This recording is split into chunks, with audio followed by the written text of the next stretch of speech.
Hello chess enthusiasts. Welcome back to Get Smart. In today's video, we're going to delve deep into the fascinating Tennison Gambit. After receiving an overwhelming response to our previous video on chess opening tricks featuring the Tennison Gambit, I noticed that many of you had some common questions.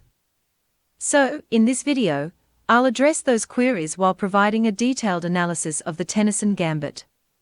Throughout this video, I'll cover various opening moves, tricks, ideas, and strategies that can significantly enhance your chances of winning more games. I'll take you through the king's pawn opening, starting with pawn to e4, followed by black's response with the Scandinavian defense and pawn to d5. While some viewers expressed concerns that this opening rarely occurs in practice, I'll demonstrate an alternative path that leads to the same position. Once again, we'll begin with the surprising move knight to f3, enticing black to play pawn to d5, allowing us to set up the gambit. If black captures the pawn, we'll proceed with knight g5, posing a threat to black's exposed pawn. If black tries to hold onto the pawn, they have several options, including bishop to f5, queen to d5, or pawn to e5. Next, I'll reveal the most common and sensible response from black, which is knight to f6. In this scenario, we'll play pawn to d3, as black aims to eliminate our awkwardly placed pawn. After black captures on d3, we'll recapture with our bishop. Now, let's revisit the move pawn to h6, which generated some comments doubting its occurrence in real games. I assure you that this move is prevalent, especially among less experienced players who feel uneasy with their opponent's knight nearing their king's side. The urge to dislodge the knight often leads them to play pawn to h6.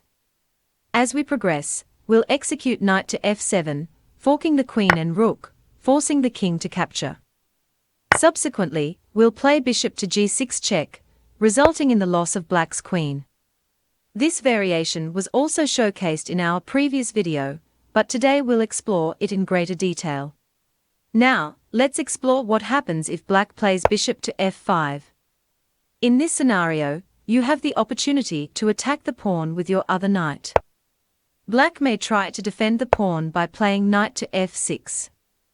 To continue the pressure, you can then play queen to e2, forcing black to play queen to d4 in order to support the pawn. Once black plays queen to d4, the game takes an interesting turn.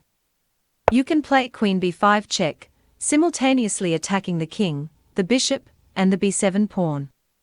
Black's only option becomes bishop to d7.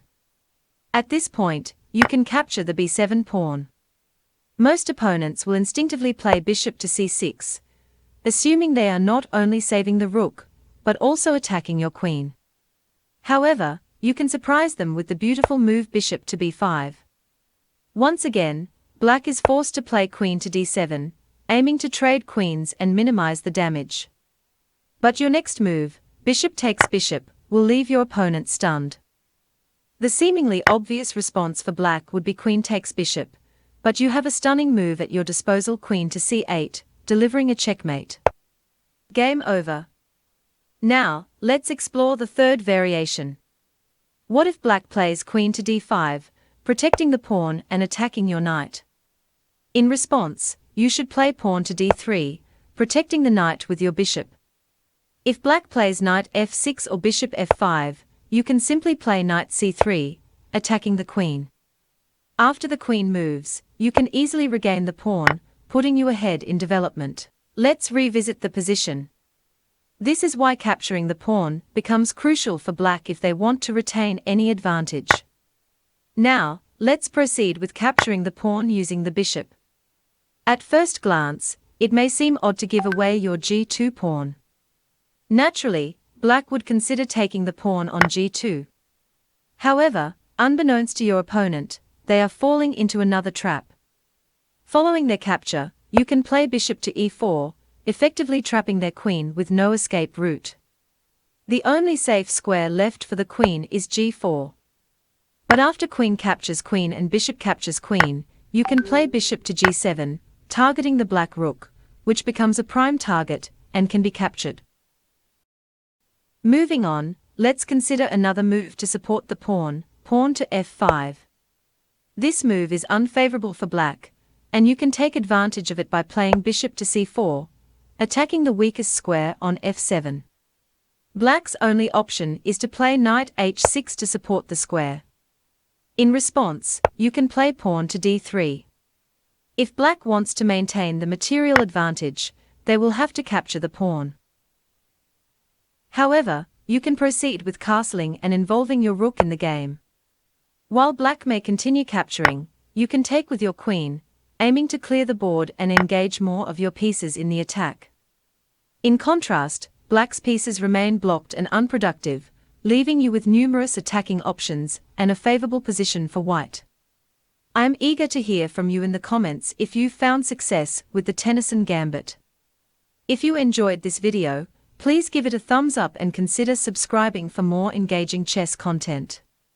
For additional chess tips, tricks, and puzzles, you can also check out my Facebook page.